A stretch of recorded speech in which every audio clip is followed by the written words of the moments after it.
Recently, there have been a flurry of rumors emanating from the production of the upcoming series Star Trek Picard. These range from poor test screenings to Alex Kurtzmann being fired.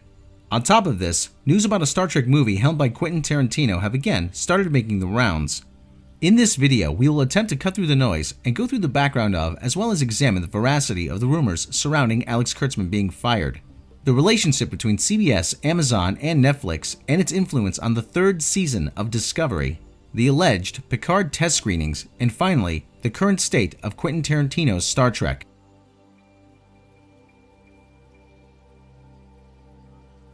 In one of his final acts, former CBS CEO Les Moonves, before he was ousted over various Me Too sexual misconduct allegations, rewarded Alex Kurtzmann with a 5-year deal as head of all things Star Trek.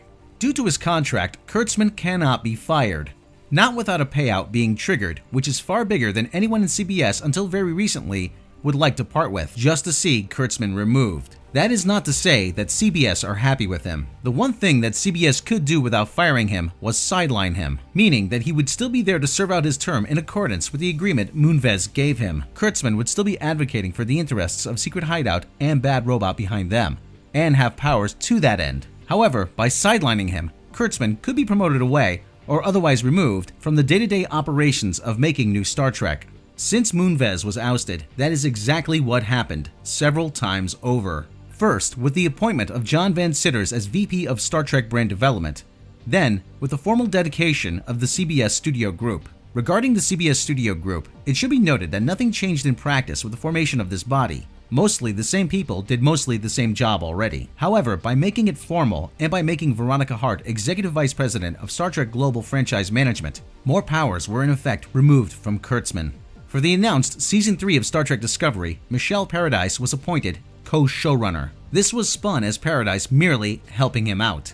In reality, it meant a loss of even more power for Kurtzmann, relative to what he had when he was showrunning the second half of Season 2 all by himself, the results of which neither Netflix nor CBS were none too pleased with. Finally, on the Picard series, Kurtzmann had also been sidelined.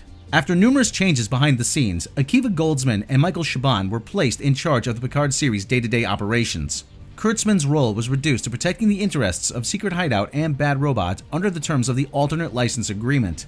For all intents and purposes, this meant that his job was ensuring that Picard, tonally and aesthetically, was made in the same vein as Star Trek Discovery and the Kelvin movies, not the Next Generation.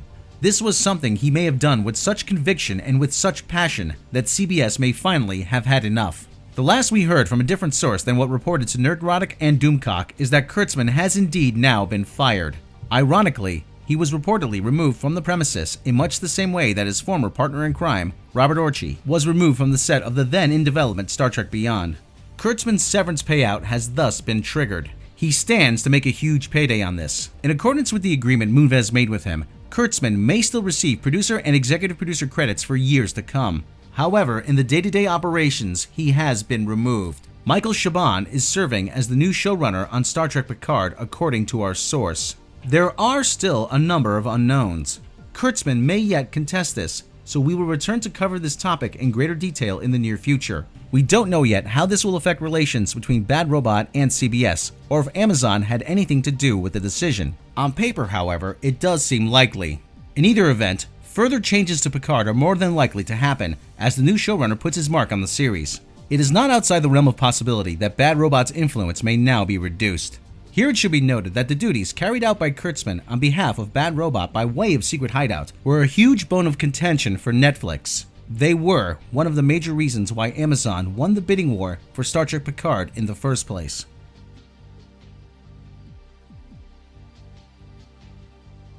After it was announced that Amazon, not Netflix, would serve as the international distributor for Star Trek Picard, there were planted reports that there had been a bidding war between the two, of which Amazon came out on top, offering to pay more than Netflix were willing to part with. This is true as far as it goes. However, the implication that Amazon were so determined to get it that they blew an already high bid from Netflix out of the water is pure spin. According to our sources, Amazon did indeed outbid Netflix, but only because Netflix, with their disappointment from Star Trek Discovery fresh in their mind, didn't really want it. Amazon only ever placed an extremely lowballed bid. For CBS, the amount Netflix were willing to pay, reportedly little more than they paid for Discovery's second season, was unacceptable. CBS wanted Netflix or whomever would pick up the international distribution rights to effectively pay the production costs of Picard's entire first season, much like Netflix had with the first season of Star Trek Discovery. This left CBS risk-free. For Netflix, this was out of the question. Netflix had lost faith in this particular brand of Star Trek. This is where Amazon entered the fray.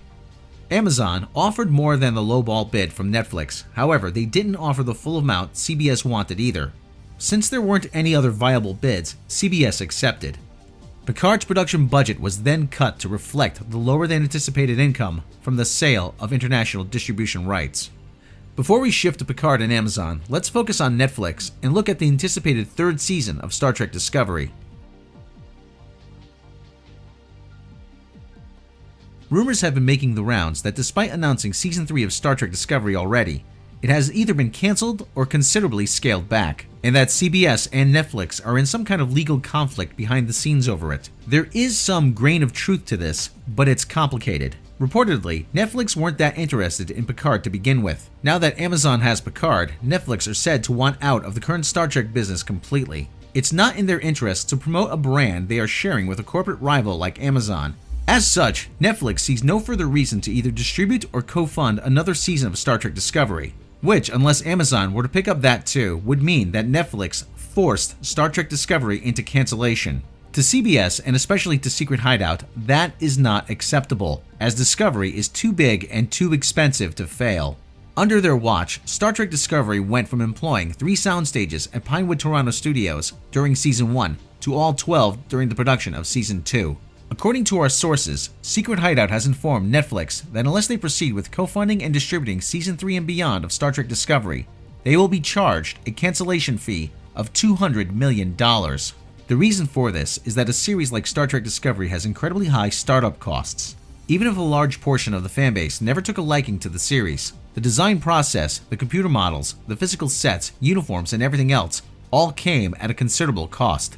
These costs were planned on being amortized over the course of a 5 to 7 season run. However, if Netflix were to force cancellation right now, just after 2 seasons, they would be hit with a $200 million cancellation fee on top of the $150 million to $200 million seasonal cost they already paid. Netflix, on the other hand, never wanted the production so overblown it would take up all 12 sound stages. Nor did they, from their point of view, agree to anything that would make them liable for $200 million if they were to withdraw from further seasons. For Netflix, Star Trek Discovery is their most expensive show currently in production. No matter how Para-Analytics may claim it is the most watched show on Earth based on their highly dubious demand expressions, which even this video will contribute towards, Netflix have their own internal analytics. These make it clear that relative to what it contributes to the platform by way of new subscriptions and audience retention, Discovery is not worth the cost. As such, Netflix have reportedly made it known to Secret Hideout, in terms that Spock would declare as colorful, that they have no intention of paying such a fee. That is where things are right now. The various parties are locked in a dispute behind the scenes, with Discovery caught in the middle. The final fate of Discovery Season 3 hinges on what the parties are able to agree to. Until proven otherwise, Season 3 of Discovery, however scaled back, is still on the table. With that established, let's move back to Picard.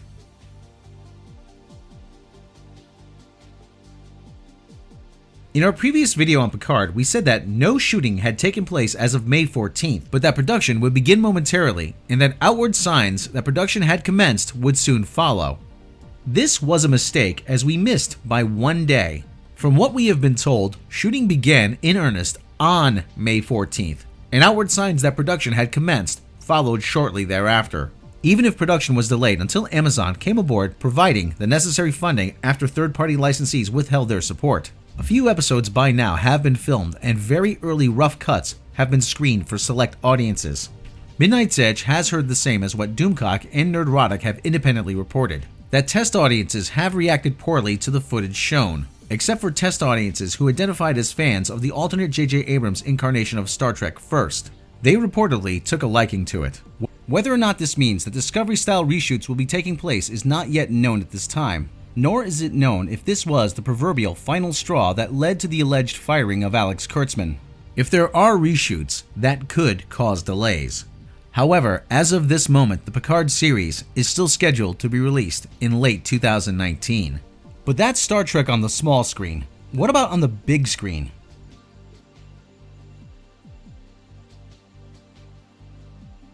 In the last couple of weeks, there have been numerous articles written about Quentin Tarantino's Star Trek.